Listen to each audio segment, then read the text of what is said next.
오늘 주신 하나님의 말씀은 마태복음 2장 13절에서 18절의 말씀입니다.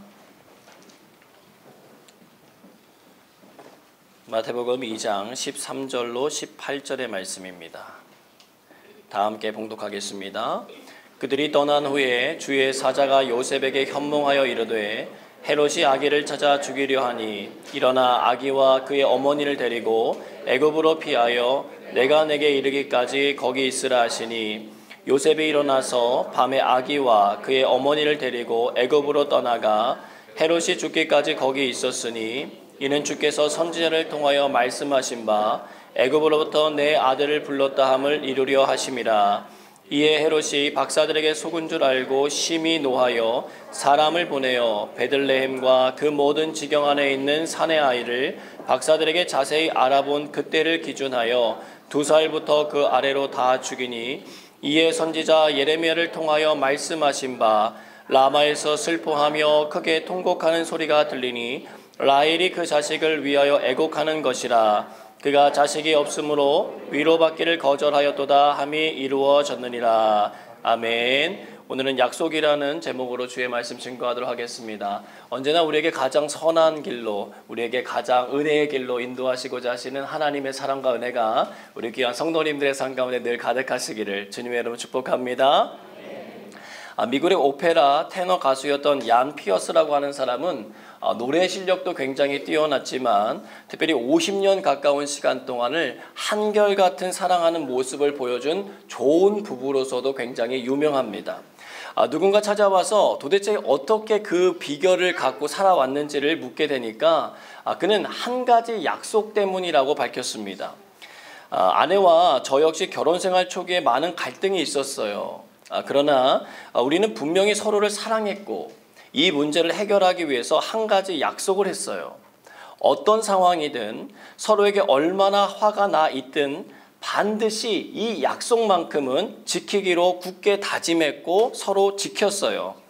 그것이 뭐냐면 한 사람이 소리를 지르면 다른 한 사람은 그것을 말을 중간에 끊지 않고 끝까지 듣는 거예요. 사람이 감정적이 되면 말을 다 듣지 않고 같이 소리를 지르게 되면서 일의 경중과 상관없이 항상 싸움이 커졌거든요 라고 대답했습니다. 여러분, 작게 보여지는 한 가지 약속이라도 지키려고 노력하면 그것이 신뢰가 되고 변화를 일으키는 원동력이 됩니다. 이 세상에 문제가 없는 곳은 무덤뿐이에요. 살아있다는 것 자체가 이미 끊임없는 문제를 일으킬 수밖에 없다라고 하는 사실을 여러분 받아들이셔야 합니다. 단 문제가 발생했을 때 그 문제를 대하는 우리의 태도를 좋은 방향으로 바꿔나가는 것이 중요합니다. 오늘 성경은 예수님이 이 땅에 오셨을 때 일어났던 사건을 기록해 줍니다. 그분은 비록 육신적으로 요셉과 마리아의 도움이 필요한 아기의 시간을 보내셨지만 동시에 만왕의 왕이시고 전능하신 하나님의 독생자였습니다. 즉 겉으로 보기에는 요셉과 마리아가 그를 보호하는 것처럼 보였지만 실제적으로 그 예수님을 보호하시는 것은 누구셨습니까? 하나님이셨다는 거예요. 그 역사가 고스란히 기록되어 있습니다. 여러분, 예수님의 존재는요, 태어나면서부터 세상 가운데 많은 문제를 만들어냈습니다.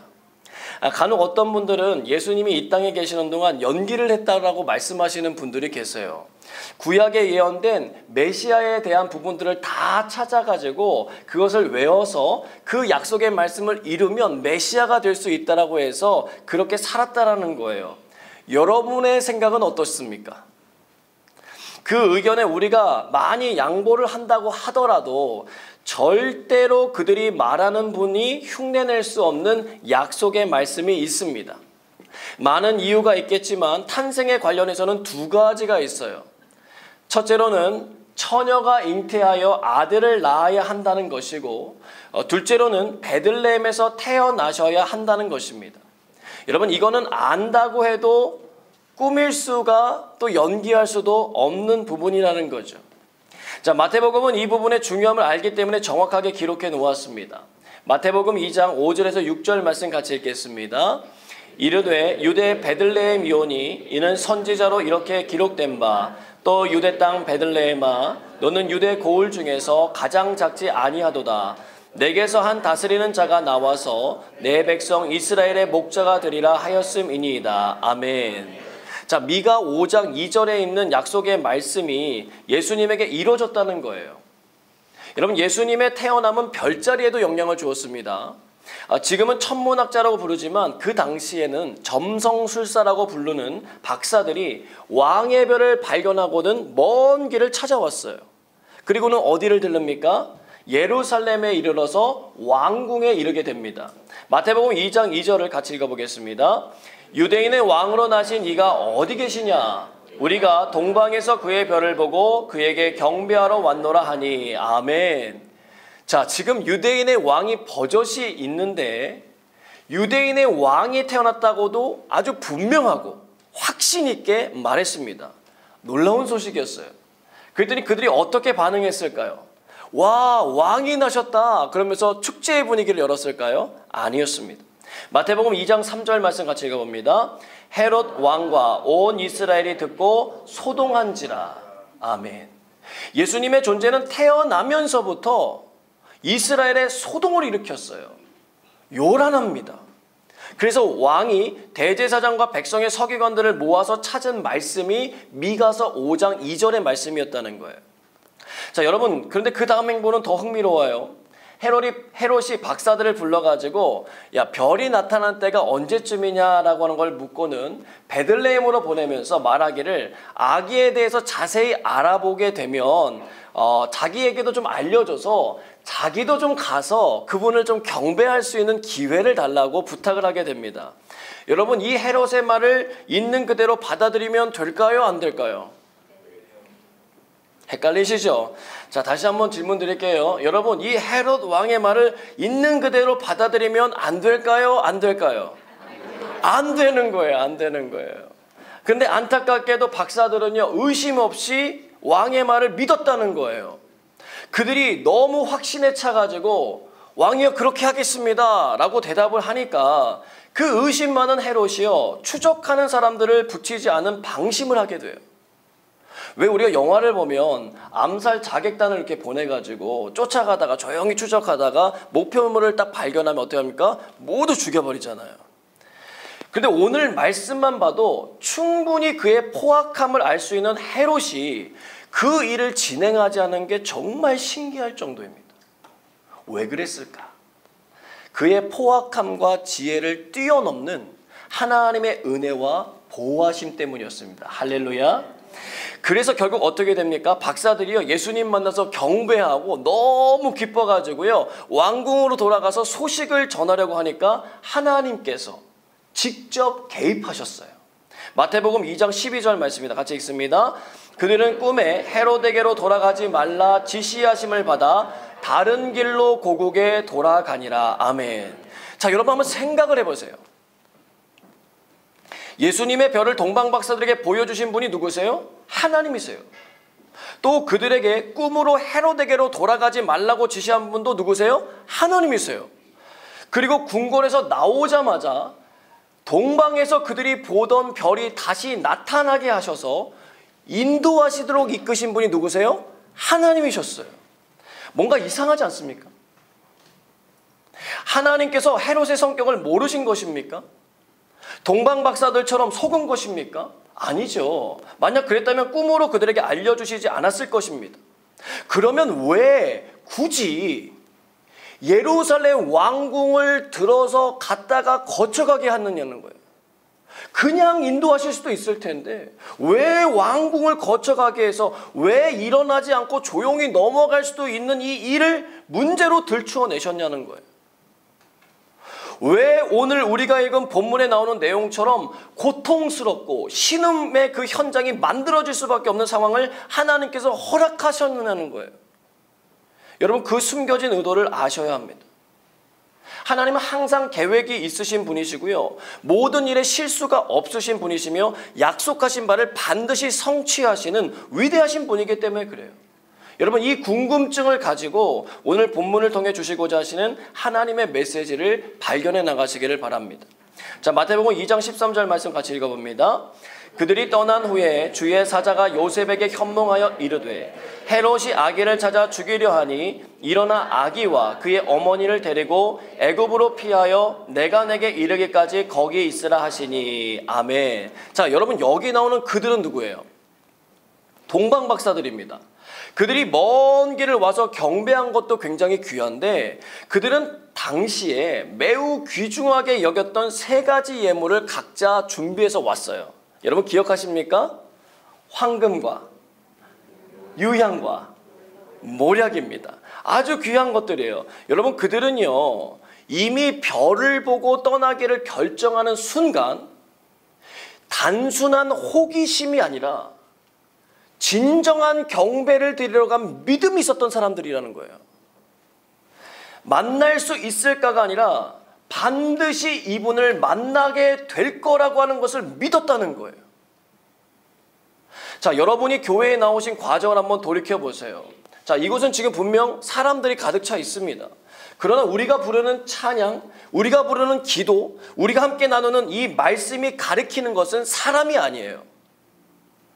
살아계신 하나님을 가리킨단 말이에요.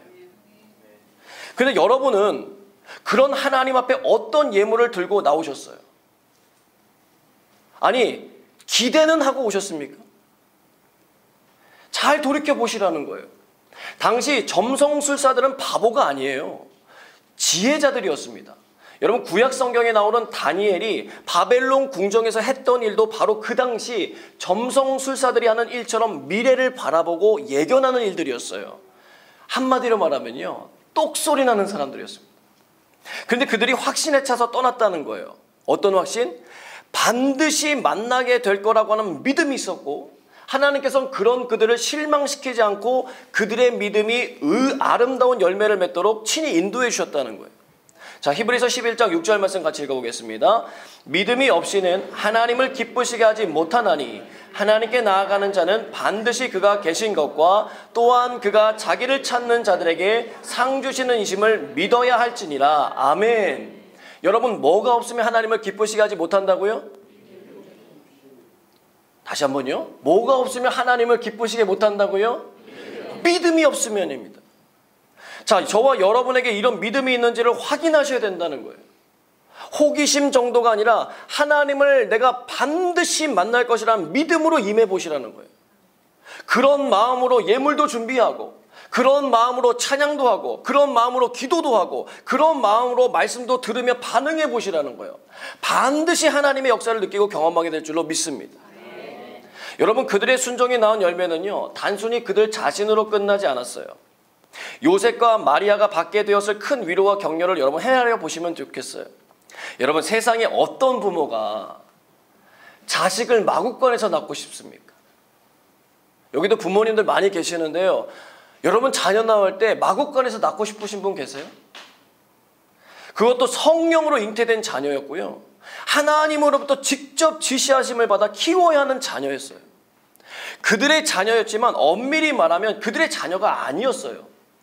그런 그분을 맞이해야 되는데 베들레헴에 그날따라 빈방이 하나도 없는 거예요. 요셉과 마리아가 빈방을 찾아서 얼마나 노력했을지가 여러분 보이셔야 돼요. 여러분, 하나님은요 우리를 그분의 일에 참여하게 하시지만 많은 경우에 우리에게 말씀해 주지 않는 일들도 많아요. 요셉과 마리아에게 처음부터 좀 편하게, 야, 이 시간이 되면 아기가 나올 텐데 야, 힘들게 빈방 찾아서 이곳저곳 가지 말고 저기 저곳 가면 마구간이 비어있을 거야. 그러니까 거기 가서 아이를 낳으면 돼. 이렇게 하나님이 말씀해 주실 수 있는 분이세요? 없는 분이세요?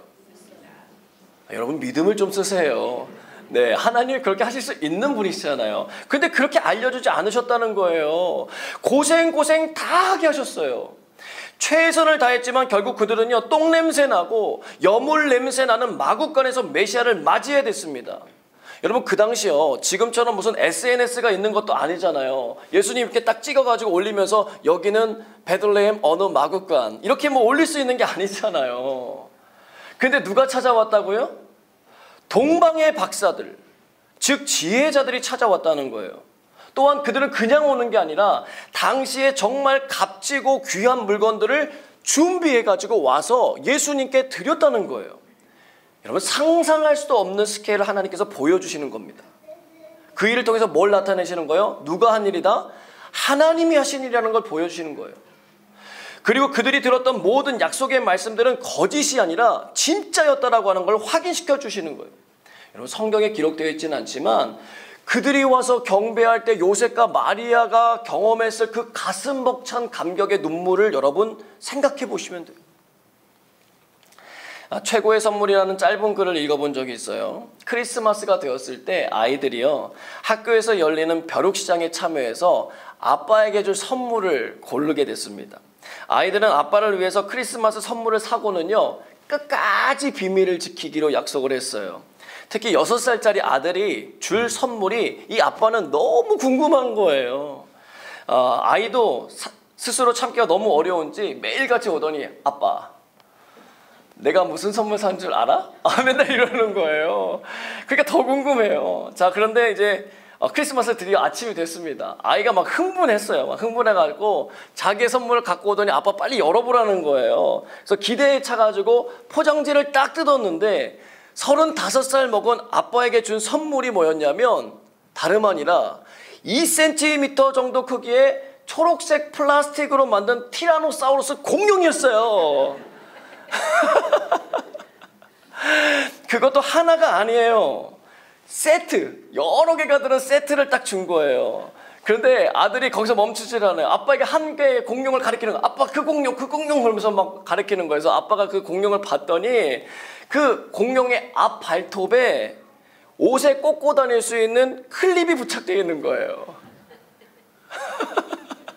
뭐 하라는 거예요? 매달고 다니라는 거예요. 매달고 다니.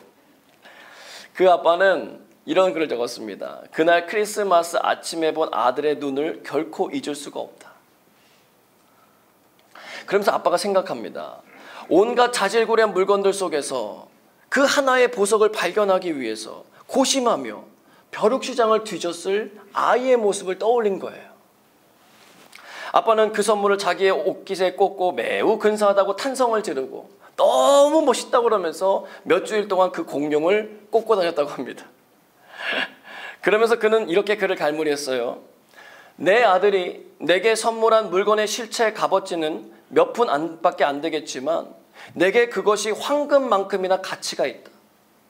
따라서 이 다음에 만일 누군가 존경받는 어른의 옷차림에 전혀 어울리지 않은 조잡한 종이 넥타이나 판박이로 된 5센트짜리 근사한 나비 문신을 하고 다닌다면 그를 안 됐다고 말하지 마라.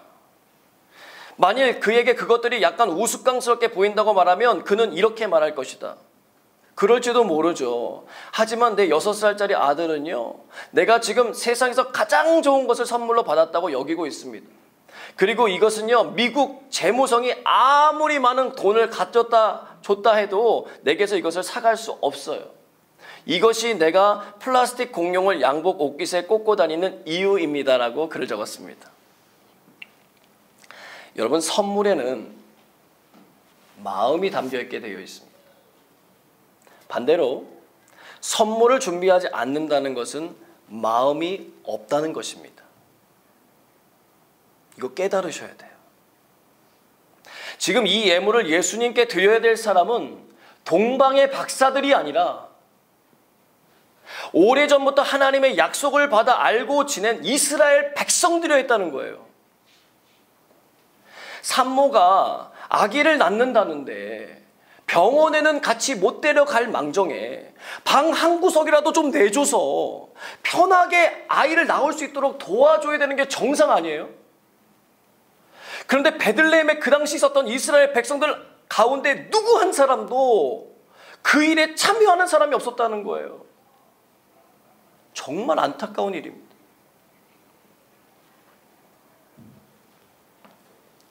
하나님의 약속을 받으면 뭐합니까?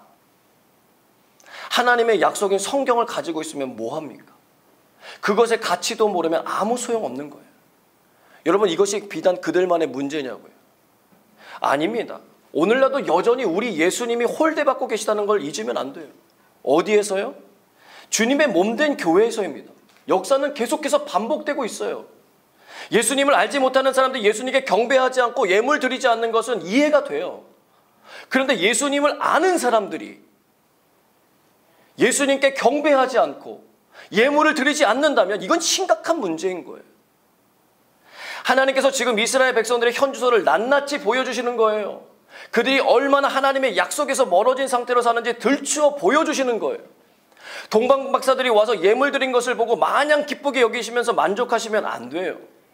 우리가 그 예물을 드려야 되는 사람들인데 그 역할을 제대로 못하니까 하나님께서 보내셨다는 것을 깨닫고 회개하여 돌이키셔야 된다는 거예요. 그래야 예수님을 제대로 맞이할 수 있는 거예요. 여러분, 영원히 우리에게 기회가 있을 거라고 교만하지 마십시오. 여러분이 분명히 하셔야 할 일을 안 하면 하나님은 그 촛대를 옮기시기도 하시는 분이에요.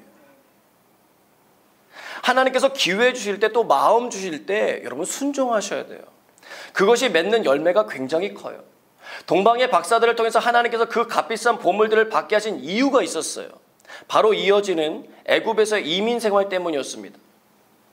자, 여기 계신 저와 여러분은 모두 다 해외에 살고 있는 이민자들입니다. 자, 여기에 오기까지 고민도 많이 하셨을 거고 계획도 많이 하셨을 거예요. 예수님과 가족들처럼 죽을 위기에 처해서 오신 분도 간혹 계실 수는 있겠지만 대부분은 무언가 나은 미래를 꿈꾸면서 여기 찾아오셨다는 거예요. 자, 그런데 예수님과 요셉, 마리아는 전혀 다른 상황이었어요. 마리아는 아이를 낳은 지도 얼마 안 되는 사람입니다. 지금 몸조리를 해야 할 시기에 어디까지 내려가야 됐어요? 이집트까지 내려가야 됐어요. 그들이 이런 일이 생길 줄 알고 이집트 말을 미리 유창하게 배웠을까요?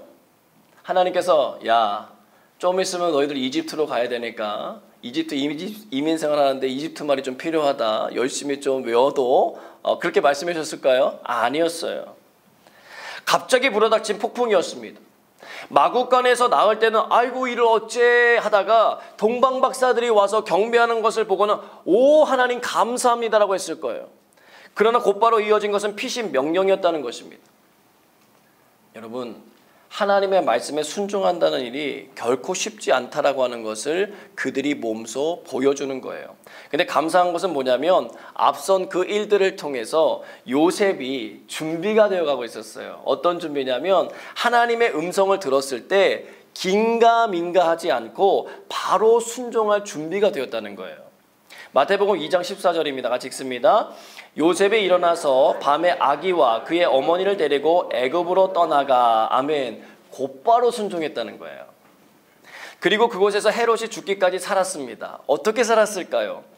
황금, 유향, 모략 팔아서 생활여비로 살았을 겁니다. 그들에게 단순한 선물이 아니라 생명을 이어갈 필수품이었다는 거예요. 하나님의 예비하심입니다. 사랑하는 여러분, 우리가 하나님의 말씀에 순종하기만 하면 하나님은 이미 예비하신 은혜로 채워주실 줄로 믿습니다. 힘들어도 우리가 십자가의 길을 기쁨으로 걸어갈 수 있는 이유예요. 자, 마태복음 2장 17절에서 18절 말씀 같이 읽어보겠습니다. 이에 선지자 예레미야를 통하여 말씀하신 바 라마에서 슬퍼하며 크게 통곡하는 소리가 들리니 라헬이 그 자식을 위하여 애곡하는 것이라. 그가 자식이 없으므로 위로받기를 거절하였도다 함이 이루어졌느니라. 아멘. 여러분, 결국 헤롯 왕이요 사고를 칩니다. 박사들에게 속은 줄 알고 심히 노해서 2살 아래에 있는 아이들을 다 죽이라는 명령을 내렸고 실제로 아이들이 죽어요. 아무 죄 없는 아이들이 예수님 때문에 죽어야 됐어요. 아니 그냥 헤롯에게 알리지 않고 조용히 자라나셨으면 이집트로 도망하여 이민 갈 이유도 없고 아이들이 안 죽어도 되었을 텐데 왜 하나님은 그 일을 허락하셨느냐는 거예요. 여러분, 예레미야 선지자가 몇 년도 사람인지 아십니까? 기원전 627년경에 하나님 앞에 부름을 받고 이스라엘이 바벨론에 의해서 멸망당하는 기원전 586년경에 그것을 눈으로 똑똑히 지켜봐야 되는 선지자였습니다. 그리고 기원전 570년경에 이집트에서 사망한 사람이에요. 많고 많은 선지자들이 있는데 그 중에서 하나님은 이 선지자에게 이 약속의 말씀을 주셨어요. 우연이 아니라 하나님의 의도가 있다는 거예요. 여러분, 예레미야 선지자는 용감하고 끈기 있는 선지자였고 자신의 소명을 다하기 위해서요, 육체적인 고통도 견뎌냈던 사람입니다. 그러나 내적으로는요, 의심도 또 갈등도 많았던 사람이에요. 굉장히 예민했던 사람이고요, 굉장히 조심스러웠고 부끄러움도 많았던 사람입니다. 좌절할 때도 많이 있었어요. 예레미야 20장 17절에서 18절을 보면 자신이 차라리 안 태어났으면 좋겠다라고 말하기도 했습니다. 왜 그럴 수밖에 없었는 줄 아십니까? 그는요, 이스라엘 백성들의 멸망을 예언해야 했기 때문에 그래요.